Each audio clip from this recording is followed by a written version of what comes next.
Well, it's another Boomer music experience with Dave Scott and Randy Halmo. And off air, I was just explaining to Randy, I did something you like to do in the summer on the weekend. I went roller skating and all the old tunes were playing, Randy. It was kind of cool. Like it brought me back to being a kid and going to the yacht and roller skating and having some fun. And it just fits with today because we're talking about those summertime tunes, aren't we?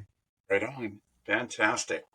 Yeah, what we have for today, Dave, for our audience, we have the 20 biggest songs of the summer Ooh. for the decade of the 1960s, the 1970s, the 1980s, and the 1990s. You're going all in today. That's Yeah, excellent. 4 decades of some of the greatest music on record. Well, when I say record, on song, but the reason why I say on record, because vinyl is coming back big time. I Yes. agree 100%. I agree. Yeah. So we start the 1960s, and from the summer of love to the summer of Woodstock. And yes, indeed, certainly the 1960s. It was also kind of like the winds of change that blew through the world. The 60s always seemed to pick up speed between, of course, as we both know, June and September. Now, whether it was the British invasion back in 1964 or on the sandy beaches of California with the Beach Boys, the decade was dominated by sizzling platters that could be as well as cartoonish as, say, the Archies, Sugar Sugar, Yep. or People Gotta Be Free. So here's a list of the biggest hits of the era's summer months. Now it's by the length of the chart peaks that Okay. we've chosen the 20 biggest summer songs for 1960, 70s, 80s, and 90s. Also, um, we've gone ahead and not only are they the biggest hits of that particular era for the summer, but they're once again they're determined by the length of the Billboard chart peaks of each individual song. That's very important to know. Okay, here we go. Number 20, The Supremes. And Where Did Our Love Go? Yeah, Oh, Diana yeah. Ross and the Supremes. Great song. 1969. It was the first song to put the Supremes at number one on the Billboard Top 100. And it was a spot they dominated for the next full year. Of course, topping the chart for a total of 11 weeks with their first 5 singles, like they dominated. It also became part of a summer jam again back in 1982 when there's a medley of Tainted Love and Soft Cell's their pop song Tainted Love. So here we have an influence here in the early 80s, which was a huge tower of strength in music, the Supremes back in 1960s. Number 19 checks in with, of course, Chubby Checker and the Twist.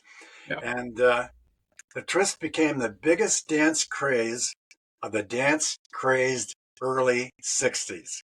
It topped the Billboard 100 at first in the summer of 1960, and again, it came back, shot to the top of the charts in the winter of 1962, all the while spawning sequels and spin-offs, like, for example, the Peppermint Twist, Joey Yep. D and the Starlighters, Chubby Checker again, Let's Twist Again, like we did last summer.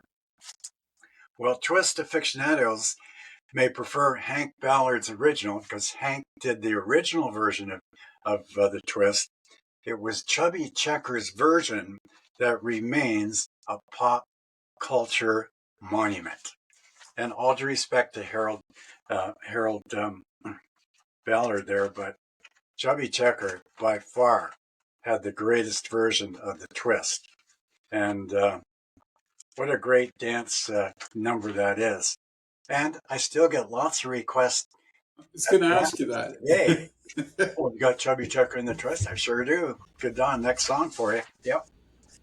Number 18 checks in with Little Stevie Wonder, Fingertips Part 2. Naturally, the first number one hit for the future legend, he was only 12 years young when he recorded Fingertips Part 2, and of course the year 1963. But it was also the first concert recording to top the 100, as well as the first time a young man, Marvin Gaye, of course Motown sound there, he played the drums on Stevie Wonder's Fingertips, and he was an integral part of the background sound for Fingertips Part 2. Okay, number 17 checks in once again with the Supremes, You Can't Hurry Love. No? This was the Supremes' 7th number one record, hitting only 2 years after their first. It was Motown's most busy hits with the Supremes, and they were an integral part, as we both know, Dave, of the magic of the Motown sound. Now, number 16, Sly and the Family Stone. Yep. Hot Fun in the Summertime. Perfect. It was released as a non-album single in August of 1969, capping an incredible summer for Sly and the Family Stone that also included a standout performance at Woodstock. Wow. How good is that? Sly and the Family Stone. Number 15 checks in with the Beatles, British Invasion, entitled Help. The title song of the Beatles' goofy, kind of a goofy satirical song, Help.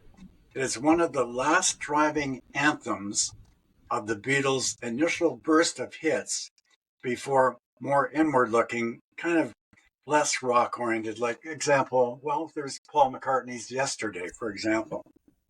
But this is important. In 1980, an interview with John Lennon confessed that the song Help was a direct result of his anxiety about stardom. Wow. Pretty cool. Yeah. It was Makes sense too. It's what they were going through. Subconscious cry, well, for help. Oh, John Lennon. Yeah. Can you believe that? Wow, they became so big so fast too, right? That whole Number explosion. 14 checks in with Little Eva, the Locomotion. And yes, Little Eva had the original version of the Locomotion, 1962. In the late 80s, Carly Minogue? Yes, yeah, she did a version which was equally good of the Locomotion too. A little more upbeat, but still, Little Eva, she had the original version. So, yeah, Kylie Minogue in 1988. Number 12 checks in with the Doors and Light My Fire. Yes, oh yes. Summer of 1967, cruising Turkey Point. You heard that song on the radio, oh God, I bet you 20 times a day, Dave. The Doors, Jim Morrison and Light My Fire. Wow. And that was their breakthrough hit, of course. Kind of split the difference with the there was a 70-minute psychedelic masterpiece in the making too, but it was kind of a combination, and they ended up with Light My Fire. And really, the Doors, Jim Morrison, good rock group of the 60s and further on. The Beach Boys, I Get Around. Oh, of course, gotta have the Beach Boys. Whatever. The Beach Boys. And what can you say?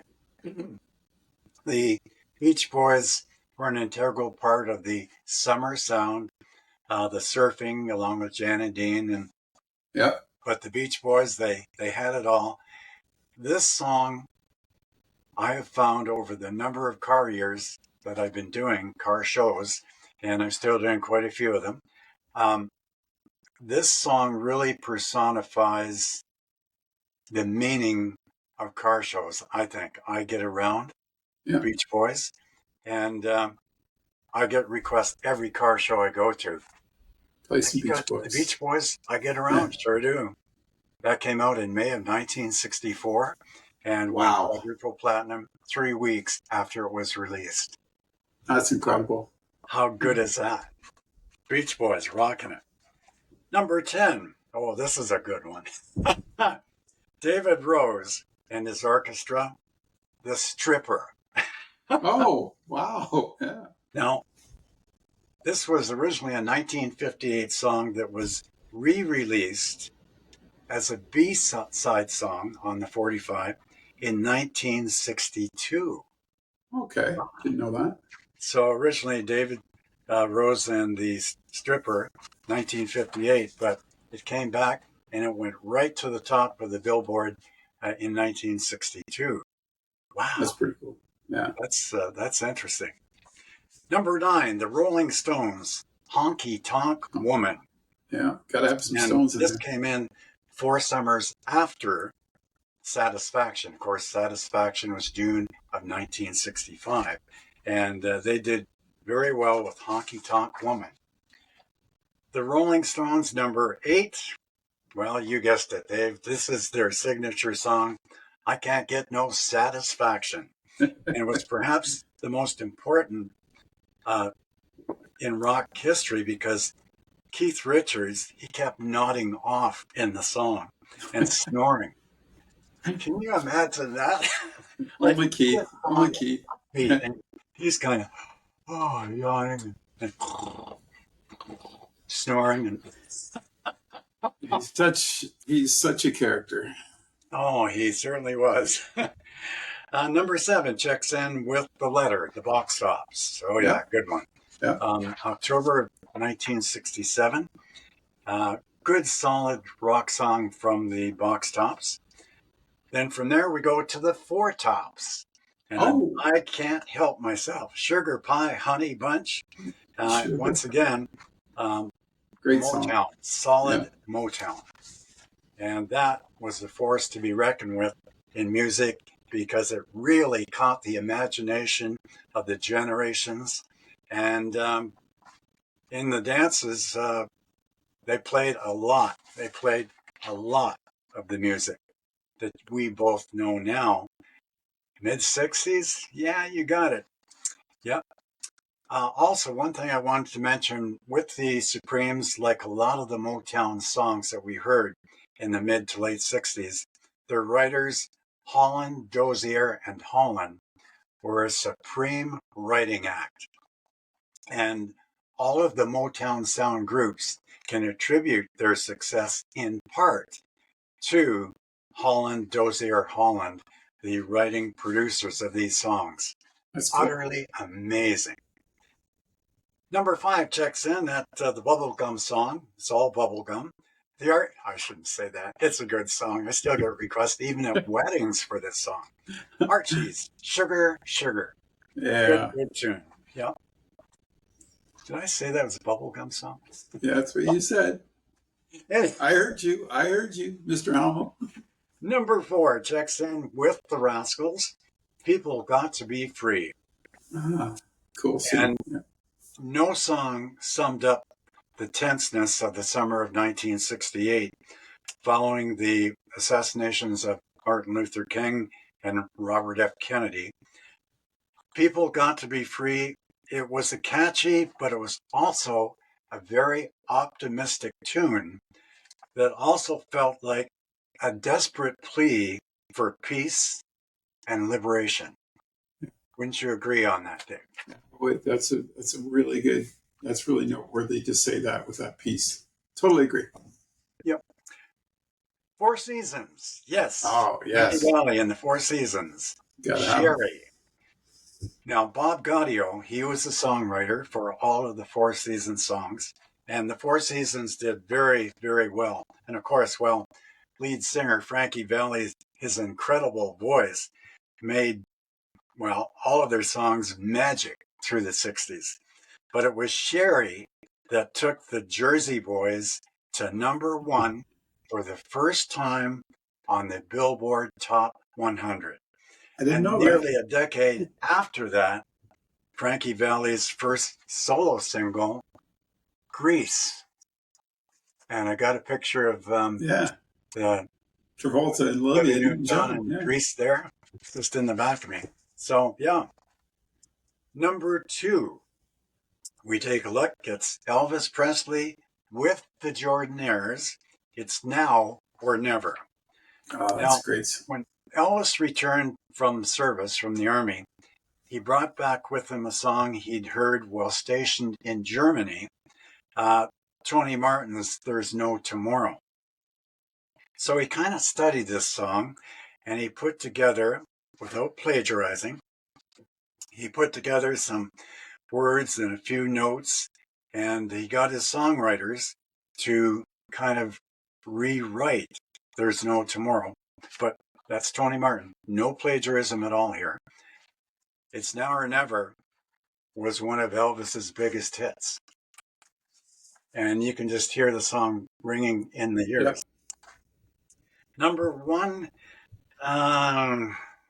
Uh-oh. yeah, I think number 1, I would have picked something different, but it's a good song, but I don't think it would deserve number 1. Bobby Lewis, Tossin' and Turnin'. It's a good rock and roll number. It ruled the Hot 100 for 7 weeks. 7 weeks at the number 1 song, and that was in July and August of 1961. Now, ironically, the only thing that saved Lewis from being deemed a one-hit wonder, he also had another hit, One Track Mind. That was his other hit That single. was it, eh? Yeah. Huh. I didn't know that. That's interesting. Yeah, there's quite the, I mean, when you look at the 60s there's quite the different ranges of music, right? You got everything from Elvis to like you said, to the Beach Boys, to Yeah. the Beatles. Like it's just all over the board to the Stones. And it's kind of interesting to see how that all played out. And everybody sort of had their different feels at certain times for different types of music all through the 60s. So you saw that with that list that you gave. You really got a good cross section there of what the 60s in the summer sounded like. Mm-hmm. That's Absolutely cool. correct, Dave. Yeah. Now we'll take a look at the 20 biggest songs of the summer for the decade of the 1970s. And of course, here we experienced the disco sound, a little bit of new wave, soul, soft rock, of course, and of course, the sweltering summers of the decade of the 70s. Yeah, Now, again, high gas prices and everything else too. Remember that going back? oh God, yeah, yeah.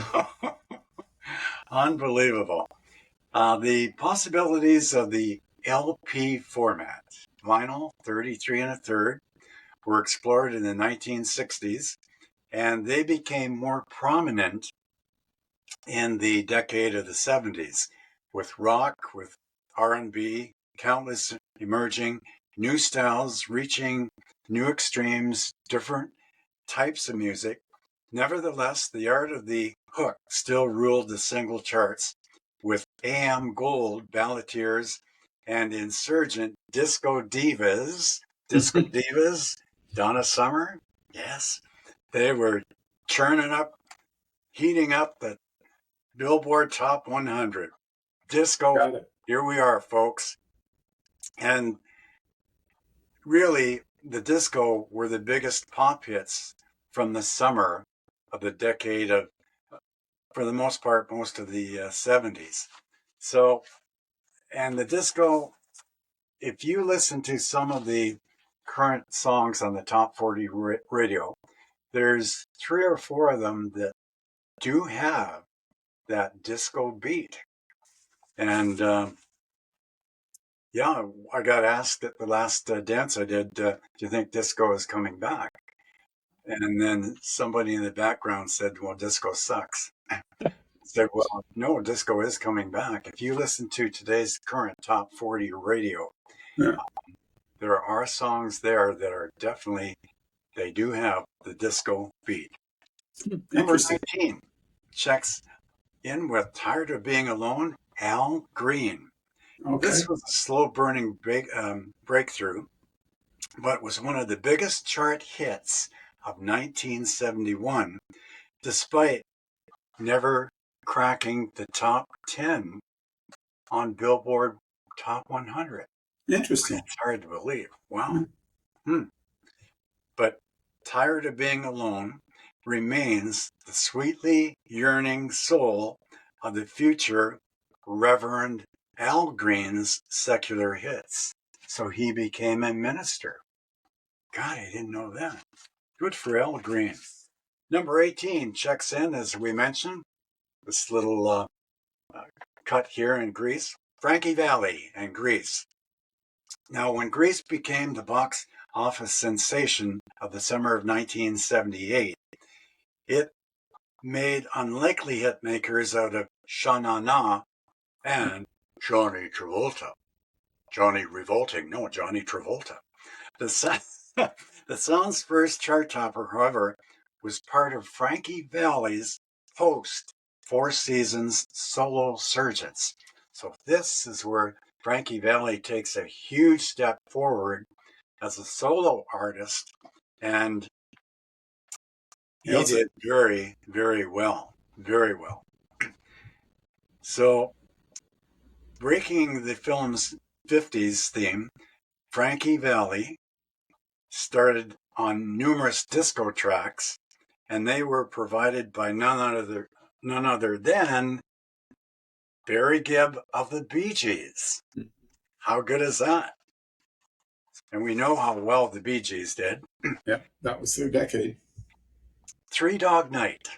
Mama Oh, Told Me Not to Come. Number 17. Before launching his solo career, Randy Newman was a successful songwriter for hire.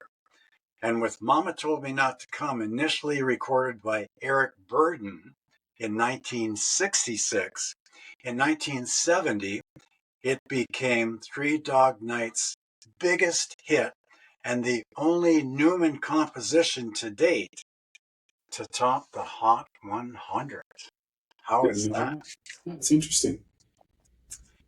Frida Payne, Band of Gold, May of 1970. Number 16, Band of Gold's tale of a failing young marriage was heavy on emotion and light on detail. Years later, Ron Dunbar, he wrote the song with Holland Dozier Holland. Yeah, Here back. again, the Yeah. Motown sound. He was shocked to learn that the ambiguity of the story made it a hit with the gay community, which developed its own theories about why the groom couldn't make love to his new bride. There you go. We're learning something new today Wow. on music history here with Randy Halmo. Okay. Walter Murphy and the Big Apple Band, A Fifth of Beethoven, checks in at number 15. And if they had summer jams in 1809, then the Symphony Number 5 in C minor was Beethoven's baddest banger. Come along 167 years later, it was fashioned into one of the disco era's biggest novelty hits, itself later released for Robin Thicke's When I Get You Alone. So, A Fifth of Beethoven, it's all instrumental, no Yeah, vocals, I but remember it's got that. a it's got a It's got that hard beat. little Yeah. tuny beat that you can actually dance to. Yeah. Wow. Anita Ward checks in at number 14, Ring My Bell. Yep. And it was conceived as an innocent song about calling someone on the phone. When it was ultimately recorded as a disco track by an adult singer, Anita Ward, the title phrase took on the air of a very flirtatious meaning. Good Yeah. for Anita Ward. Good for Yeah. her. And here again, very much disco. Number 13, Lucky 13, Friday the 13th. Hey, Friday the Coming up. 13th is coming soon at Port Dover. Better be ready for that one. It's the only Friday the 13th this year. Anyway, number 13, Taste of Honey. Boogie, Oh, Woogie, Woogie. yeah. It features one of the hottest guitar solos of the disco era, and with a taste of Honey's Hazel Payne taking clear inspiration from the work on That Lady. Although the band would win the Grammy for the Best New Artist of the Year after Boogie Oogie Oogie hit, their subsequent career did a downturn. And but hey, that was one great hit song. Number 12 checks in with Paul Revere and the Raiders, Indian Reservation. The early 70s were a time of increased mainstream awareness and sympathy toward the Native Americans. And the most significant pop artifact from this movement was, you got it, Indian Reservation. Now we move right along to number 11. Here's Diana Ross and Ain't No Mountain High Enough. There you go. There you go. 1967. It was a 2.5-minute gem for Diana Ross that went top 20 for also Marvin Gaye and Tammy Terrell because they helped write this song for Diana Ross. That's pretty cool. I never knew that either. Number 10 checks in with Hot. It's a trio comprised of the white Detroit native Glenn Owens, the black Kansas City native Kathy Carson, and the Mexican-born Juanita Cruel. Angel in Your Arms. The group named Hot, number 10. Edwin Starr, War. Originally written for the Temptations, another disco group, and also Motown. War. Well, anti-Vietnam War message. Yeah. That says it right there. That's all you need to know. Yep. Wild Cherry checks in at number 8. Ooh. Play That Funky Music. And this Play That Funky Music, it was an autobiography song for Wild Cherry, who they primarily played hard rock. Yeah. But began writing material to cater to audiences that increasingly wanted to hear disco and dance music. Yeah. So, number 7. Oh, we all remember this one. The late Jim Croce. Bad Leroy Brown. Wow. Yeah, great tune. And obviously Jim Croce's biggest hit. And it was also, may I go that far and say this is his signature hit? This is his signature song. It was inspired by a strong-willed lineman, the folk singer he met while in the Army. Unfortunately, the upbeat track's success coincided with the singer's own tragic end when Jim Croce died in a Louisiana plane crash of September 20th, 1973. I remember that day very well. But hey, kudos to Jim Croce, Bad Leroy Brown. Number 6 checks in with Sir Elton John and Kiki D. I like that. Oh. Kiki D. Don't go breaking my head. Hey, Kiki D. She's Kiki. No, she's D. She's Kiki D. Kiki D. Don't go breaking my heart. Oh, God. I just had to laugh at that one. Yeah. It's a real bubbly Motown sound. And Sir Elton John's smash duet with Kiki D was one of his few 70s hits without a John Taupin writing credit. And of course, Elton John and Bernie Taupin, they always wrote together. Writing team together, and they dominated the 70s music era with their writing and their songs. The Carpenters, They Long to Be, of course, Bacharach and David, Close to You. It missed the top 40 repeatedly in the 1960s. Wow. When it was recorded by actor Richard Chamberlain. Also, Deanna Warwick and Burt Bacharach himself recorded it. However, in May of 1970, though the Carpenters, Richard and Karen, very young duet, they put this out again. They Long to Be, Close to You. And the rest is history. Quadruple platinum. First 2 weeks it was brought out. That was May of 1970. The Carpenters. Carole King, I Feel the Earth Move. Yep. checks in at number 4. And that, of course, is available on her Tapestry Yep. CD or album. And it topped the album charts for literally the entire summer of 1971 and holding down number 1 from mid-June to October. Wow. That's And cool. for 5 of those weeks, the double A side, It's Too Late, and I Feel the Earth Move, topped the singles charts once again. So, Carole King, wow. Excuse me. Number 2, we have the Disco Queen, no doubt about it. Donna Summer, Bad Girls. And true to her name, Donna Summer was the warm weather queen of 1979, with Bad Girls topping the charts for 5 weeks in July and August.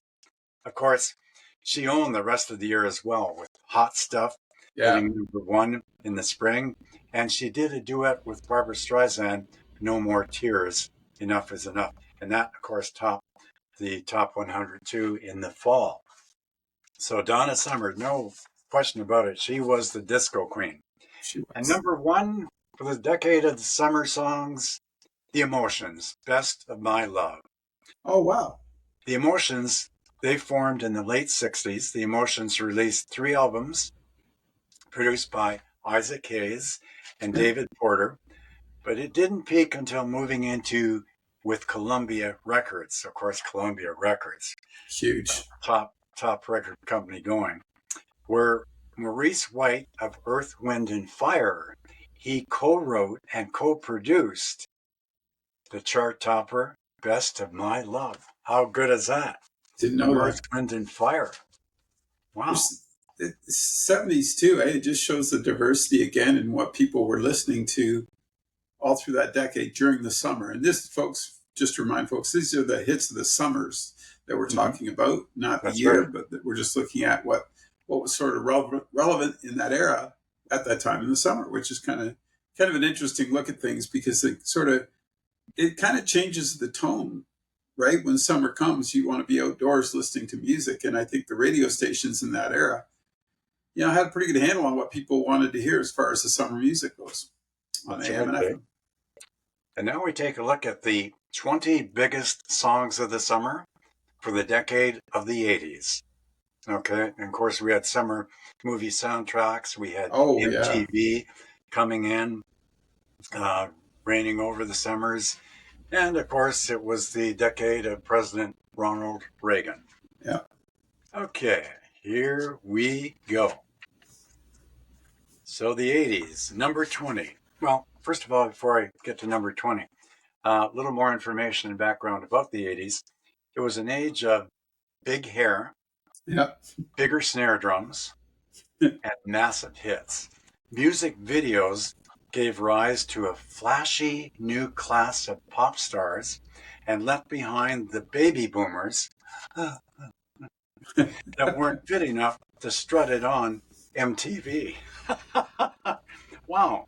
Meanwhile, the hit pack soundtracks of pop savvy flicks like Flashdance, Yeah. Purple Rain, Yeah. kept pace with the escalating box office grosses of the summer movie season. So here are the biggest summer jams from 1980 to 89, 20, we got 20 of them, dedicated here again by peak chart positions, okay, and total length of run on the Hot 100. That's very important to know because this is how we came about with the 20 biggest songs of each of these decades. Once again, I need to repeat that, very important. It was these 20 songs are dedicated by peak chart positions on the Billboard Top 100 and the total length of run of a song on the Billboard Top 100. Hey, Randy, quick question before Yeah. we just as we say goodbye to the '70s. One thing I wrote down as a note, and I kind of thought was missing because I think it would have been a summer hit, but maybe because the movie industry wasn't crossing over quite the way they did in the '80s. I would have thought the theme from Star Wars would have been in there. You know what I mean? Yes, indeed. Yeah. because it was so big in, right? When it came, what, 76, I want to think? Yeah, it should have been in there You too. would think it would have made, but it would have been a summer blockbuster, right? So, no, Oh, maybe not. oh Who no. knows? Easy, Dave. Star Yeah. Wars would have, yeah. But I think we'll see that in the 80s here, like you said, with movies. Yeah. All right. And number 20 checks in with Paula Abdul and Oh, Cold Hearted. This song was in her debut album entitled Forever Your Girl. And it was released in the summer of 1988. It did not too badly, but this was really her start into some top recordings down the road. Number 19 checks in with John Mellencamp, Hurts So Good. there you go. Hurts So Good was John's first top 10 single and the lead cut from the multi-platinum American Fool, which was the hit that Johnny Cougar needed to finally regain control of his career and his name. So John Mellencamp, Hurts So Good, number 19. Number 18, yes, Huey Lewis and the News, Power of Love. Hot on the heels of the breakthrough success of 1983 Sports, Huey Lewis and the News were drafted to write 2 new songs for Back to the Future. Yeah. Huey even got a cameo in the film. As a judge at a Battle of the Bands edition, who's unimpressed by the rendition of Power of Love, it was played by Marty McFly and his band called the Pinheads. But Huey Lewis and the News, great rock group. And also, speaking of Huey Lewis and the News, he's also an excellent golfer. Each year he comes down and plays the AT&T at Pebble Beach. And he's sporting a 5 handicap. That's pretty good. That's pretty nice. Good. 36 is the highest handicap you can get in golf. When you hit 0 handicap, a 0, you're a pro. Yeah. Huey Lewis, 5 handicap. Wow. Peter Gabriel, Sledgehammer, checks in at number 17. It only topped the top Hot 100 once, as did his former band Genesis. God, So Peter Gabriel was part of Genesis. I never knew that. The original, yeah, for sure he was. He was the original lead singer for Genesis. Yeah. And both hit songs back in the summer of 1986. Wow, that's interesting. 11 years after Peter Gabriel left the band, when Sledgehammer replaced Invisible Touch as number 1. How good is that? Wow. Yeah. Invisible Touch, somewhere along the line. Yeah, that's good. Number 16, the Eurythmics, Sweet Dreams Are Made of This. Title track from their second album. It was a classic instance of MTV helping send a song to the pop charts thanks to a striking video. Whoa. The album was released in January of 1983. It had 3 unsuccessful singles before Sweet Dreams, but after Sweet Dreams, everything was gravy. Yeah, it changed again. Number 15 checks in at, again, here we have Diana Ross, Upside Down. Now, after Diana had a string of disco hits, she was just amazing with her Motown and disco hits, Diana Ross. Sitting down to thoroughly interview Diana Ross for days before beginning work on her Diana album, Rogers, that's Nile Rodgers, and Bernard Edwards, they came up with the song for her, lyrics, the whole works, Upside Down.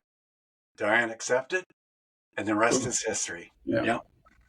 Good hit for Diana Ross. Now, again, this is when she was solo. Yeah. And then later on down the road, when they got back for a few other hits, they called themselves Diana Ross and the Supremes.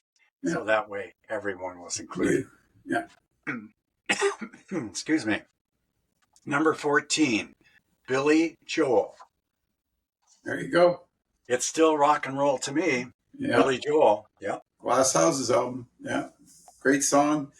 I always enjoyed playing that in the summer when I was a kid. That's for sure. That was a great Yep. album. And at the dawn of the 80s, artists like Blondie, Gary Newman were scoring top 10 hits. The 30-something Billy Joel, he was feeling a little alienated. However, up comes It's Still Rock and Roll to Me. Now he's on the same flight. He's on the same base as Blondie, Gary Newman, and all kinds of other 80s singers that did very well. Good for Billy Joel. Michael Sembello, Maniac. Oh yeah, from Oh, Flashdance. Yeah, for sure. yeah, he was kind of an unknown singer. But that song went big with the movie. Yeah, his wife sent Paramount Pictures a tape of Maniac, a song about a serial killer inspired by William Lustig's low-budget horror movie of the same name. The song was repurposed with a new lyric about a maniac on the dance floor. Yeah. And that, for the soundtrack to the box office phenomenon, you got it, Dave, the 1983 hit movie Flashdance. 1983. Yep. Wow. Going back in the time machine there. Wow. Yeah. Number 12 checks in with still one of the most popular Halloween songs of all time. Ray Parker Jr., Ghostbusters. Oh, yeah, another movie. Yeah, another movie. A former sideman for Barry White and Stevie Wonder, and Ray Parker Jr., he enjoyed a string of R&B hits in the late 70s and early 80s with his band called Radio, and that's spelled R-A-Y-D-I-O, and then as a solo artist. So Ray Parker, wow, Ghostbusters. Yeah. That, I believe, Dave, correct me if I'm wrong, I believe that is the number 2 all-time great Halloween song. Number 1, of course, is Bobby Boris Pickett, The Monster Mash. That's number 1 of all time. I got to go with you on that for sure. Number 11, Human League, Don't You Want Me? It was the summer of 1982. Yes. The Human League helped kick off the second British invasion when this video went into a heavy rotation once again on MTV and rocketed to the top of the Billboard Top 100. Isn't that something? That MTV really pouring Changed it on, the game. Yeah. Giving these artists credibility and flexibility in their songs, and also presence on MTV. Huge.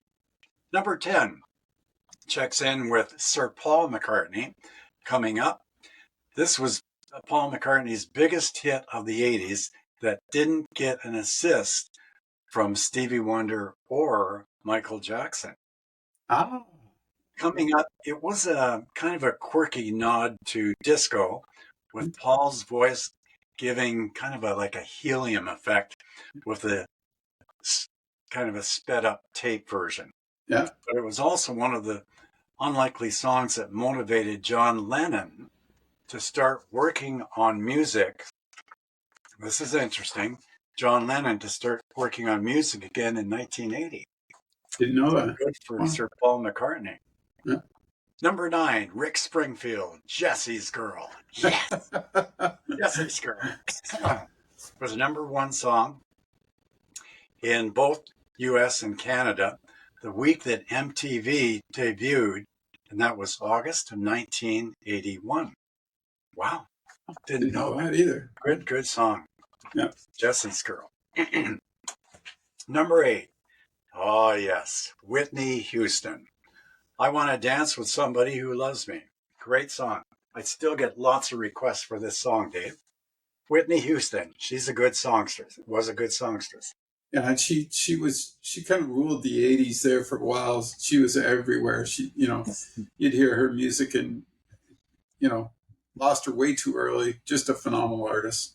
Oh, absolutely. And the biggest of the string of number one hits that made Whitney Houston a superstar, I Want to Dance with Somebody Who Loves Me. It was launched the summer of 1987, and it was released on her second album entitled Whitney. Now, since then, the song has been covered by everyone from David Byrne to the cast of Glee. Olivia Newton-John, the late Olivia Newton-John, she's right up here in the Grease movie with John Travolta, Magic. Oh, A year yeah. after Grease, Olivia Newton-John returned to the top charts with another soundtrack, the biggest of the 6 singles released from her Xanadu soundtrack was Magic. And Olivia Newton-John, Magic. And as I mentioned earlier this year, she was a great singer, country singer. The summer of 1977, I had a coffee date with Olivia at Terminal 2, the Air Canada terminal. Don't ask me how that happened, but maybe I smiled the right way. Anyway, it was a year after that when she made Grease with Johnny Travolta, that pole vaulted her right to the top. Yeah, super And the last thing I remember saying to her as we departed from our 5-minute coffee break, Olivia, you're so talented. The best is yet to come for you. And she kind of shyly smiled and, well, thank you very much. Thank you very much for sharing quality time with me. That's it. Unbelievable. Yeah, unbelievable. What an opportunity for you to have that memory and to cherish it. Remember that moment. Always. She just was phenomenal. She just, like you said, everything she did, she was excellent. Yeah. Number 6 checks in with Madonna, Papa Don't Preach. Right in the midst of her mid-80s phrase, Madonna dropped one of the most controversial songs of her career, a chart topper, and an unplanned pregnancy. Oh, yes. And this I never knew. Pope John Paul II urged fans, ready for this, to boycott her 1987 concerts in Italy because of this song, Papa Don't Preach. Can you imagine that? No, that probably helped sell a few more albums. Wow. Yeah, I do believe so. Yeah. Number 5 checks in with Eye of the Tiger, Survivor. Oh, yeah. Another good tune, Survivor. And Tears for Fears, Shout. Another one. Yeah. Number 4. Yeah, Shout was one of the most uplifting songs of the summer of 1985. And the song, it was really, once again, Dave, it was a call to protest. Wouldn't you agree on that? The lyrics on that song. Number 3, Steve Winwood, Roll With It. Yes. Steve Winwood's grooving Motown homage was easily the hottest pop song by a 40-year-old in the summer of 1988. Good old Steve Winwood. Roll With It. That's the anthem of a sweltering summer. Whoa. Yep. Boy, 1988. Hot summer. The double eights. Number 2, The Police. Oh. Every Breath You Take. Yeah. It was a chart topper, and it made the Police the biggest band in the world in the summer of 1983. Huh. Unbelievable. Did not know that. That's kind of interesting. Yeah. And number 1 checks in with Prince, When Doves Cry. That makes sense. Yeah, that good song by Prince. Yeah. And again, another chart topper. It's amazing the amount of music from movies that dominated the 80s in that list. And like you said, also with MTV providing that that startup for all those bands to be seen, you know what I mean, on their videos was incredible. So that really dominated the 1980s, it looks like, for the summers anyway, for the music. Yeah, absolutely, Dave. It's the But this MTV coming alive in the when it 80s, took over. Yeah. it was just bonus for all of these artists and bands in music. It was huge, huge. Now we'll take a look at the 20 biggest songs of the summer, the decade of the 1990s. And the 90s were defined by the mainstream breakthroughs of alternative rock and gangster rap, angry men selling millions of records to each other. But the Hot 100, it retained a youthful glow, particularly in the summer, with smash hit singles by teenage R&B heroes like Monica, Destiny's Child, as well as pop prodigies like Hanson. And speaking of Hanson, I have that CD. There's a song called MMP by Hanson. And for some reason, when I'm doing the children's dances, this always comes up. They just love that song, MMP by Hanson. It's kind of a light-hearted tune, but it's a good dance number. The kids just gravitate. Dance floor loaded. Unbelievable. Also, as well as Hanson, Christina Aguilera. Yes. From New Jack Swing, also we had the New Kids on the Block. And unbelievable. And these are some of the biggest chart toppers of the 90s. And here again, we're looking at the time frame. When we say summer, we're talking June to the end of August. So, yeah. Now, there's one artist in here for the 90s that they haven't put in, and they haven't ignored our Canadian Bryan Adams. But here again, it depends on how long the song was on the chart tops, and that's predominantly and how high it got on the top, Billboard Top 100 for how many weeks. These are the two major criteria that are based on the 20 biggest songs of the summer of these decades. So number 20, Billy Idol, Cradle of Love. Hitmaker Billy Idol, he got off to a rough start in the 90s. He had a serious motorcycle accident. Wow. But he managed to shoot a wildly popular video, appearing only from the waist up, for Cradle of Love. Wow. And it wound up being one of the biggest hits, as well as his dance entree in the top 40. Wow. Never knew he had a motorcycle injury. Number 19, Glenn Medeiros featuring Bobby Brown. She Ain't Worth It. Oh, okay. Okay. Well, before R. Kelly and Chris Brown fully blurred the lines between singers and rappers, Bobby Brown was the first R&B superstar to swagger like an MC. The new Jack Swing flavored She Ain't Worth It, the biggest hit by Hawaiian-born singer Glenn Medeiros, was the only time that Brown appeared on a truly, purely rap track. Well, isn't that something? Yeah, I didn't know it. Huh. Very interesting. Okay, number 18, Meredith Brooks.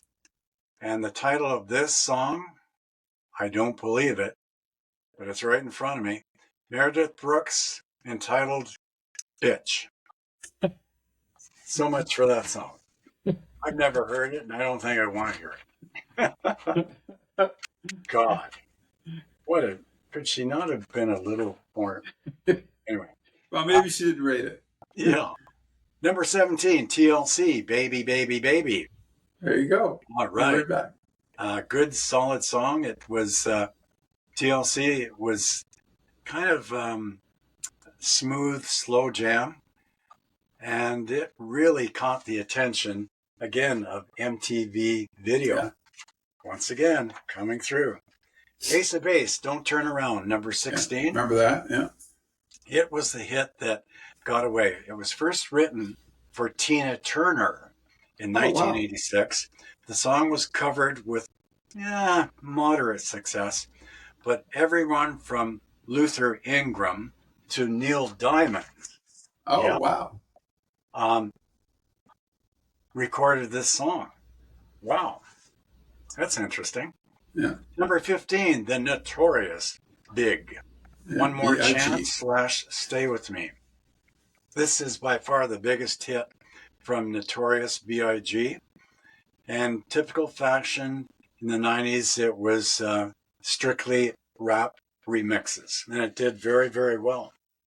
Very, very well. Number 14, Destiny's Child.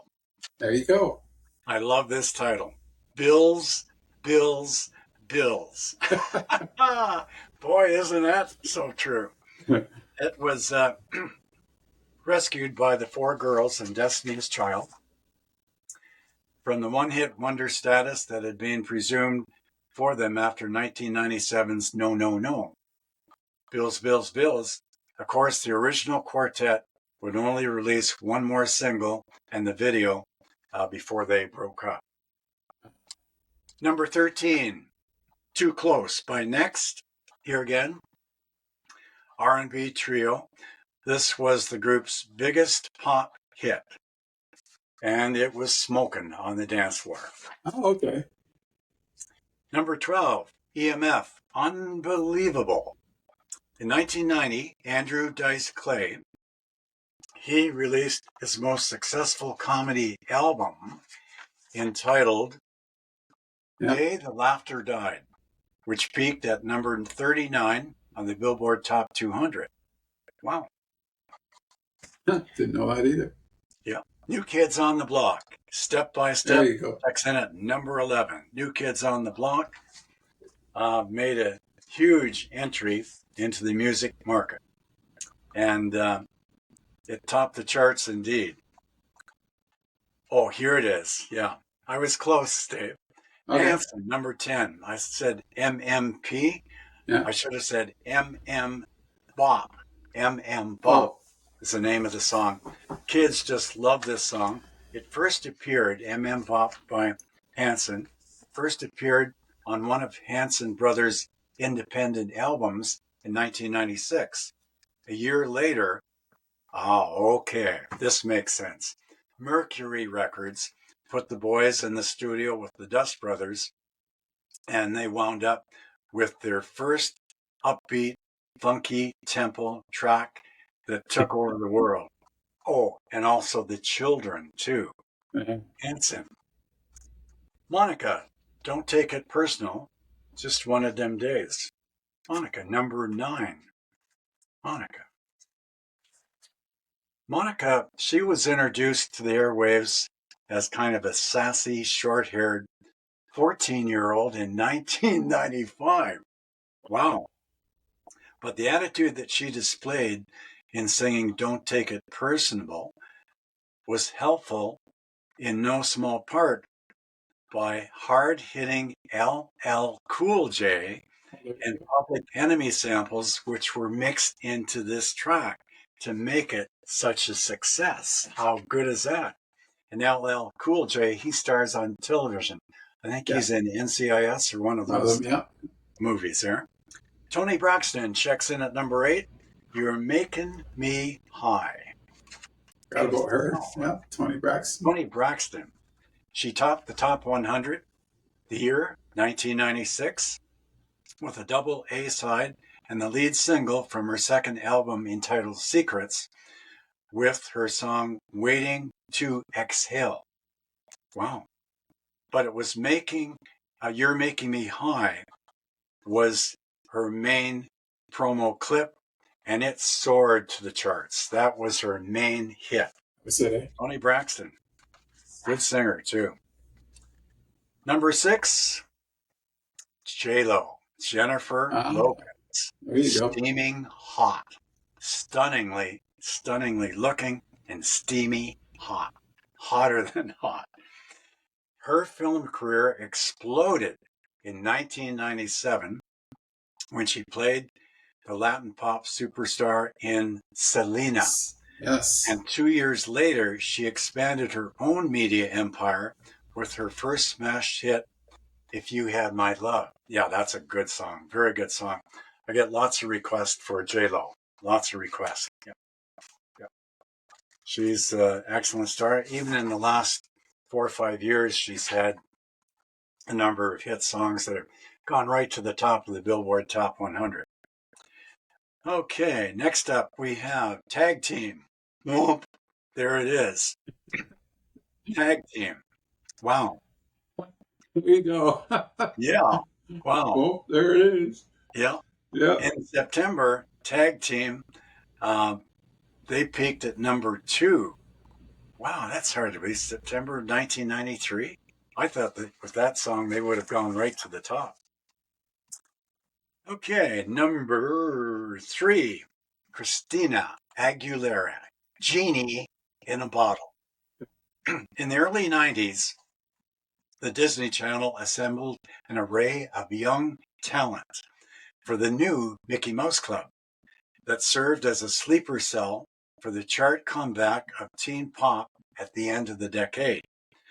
Justin Timberlake and J.C. Chase were first out of the gate in 1998 with NSYNC's initial hit.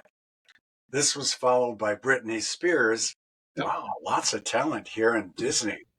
In early 1999, Christina Aguilera completed the Musketeer takeover with her first number 1 hit that summer, Genie in a Bottle.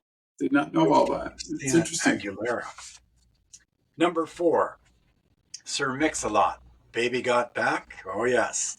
Oh, yes. This was released. It's a real up-tempo beat.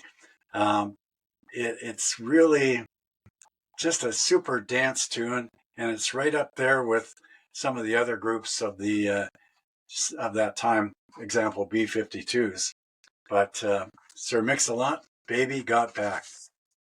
Number 3. Oh, yes. We all know this one. This is a special dance that everybody knows how to do. It was done by Los Del Rio, the Macarena. There it is. The Macarena, yes. And it 1990s. was a huge hit Yeah. the summer of 1992. Unbelievable. But it took 4 years and several different versions before a remix of the Macarena became the worldwide dance phenomenon, just like the twist back in 1962 with Chubby Checker. Wow. So it was the longest climb to number 1 in the history of Billboard Top 100, peaking to number 1 after 46 weeks on the Billboard Top 100. I didn't How know that. good is that, Yeah. Dave? I did not know that. Oh, Wow. yeah, Pola. Almost 4 years. Incredible. Number 2, here's a song we hear even currently on today's radio stations, TLC, Waterfalls. It's kind of a Yes. nice, Don't go bubbly chasing little waterfalls. tune Yeah. you can dance along to. Yeah. And it is definitely TLC's signature song. Yeah. The socially conscious ballad touching on drug addiction and HIV epidemic. But it's got a really catchy tune, Waterfalls. And number 1, top song for the 20 summer songs of the decade of 1990s, Brandy and Monica, The Boy Is Mine. Now, Oh, wow. Okay. Michael Jackson and Paul McCartney launched Thriller's singles campaign with The Girl Is Mine. Okay, Yeah. we know that was a good song. And playfully quarreling over a love triangle. Now, 15 years later, 2 rising R&B stars created a more dramatic answer song, bigger than its inspiration, topping the charts for a whopping 15 weeks in the summer of 1998. The Boy Is Mine, Randy, and Monica. Wow. There was so many artists in there that I didn't really even know much about in the 90s, especially.